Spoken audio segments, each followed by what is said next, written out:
Classic versus pumpkin carbonara. For the classic carbonara, start by removing the rind from some guanciale and dicing it up.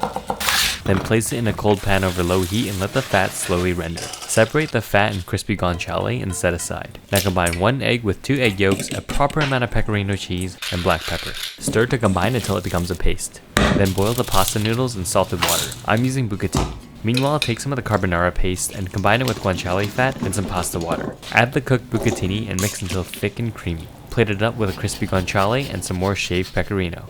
For the pumpkin carbonara, start with making a pumpkin puree. I'm using a butternut squash, acorn squash, and a sugar pumpkin. Halve the pumpkins, then bake them at 350 F until soft. Then scoop out the seeds and mash them through a ricer.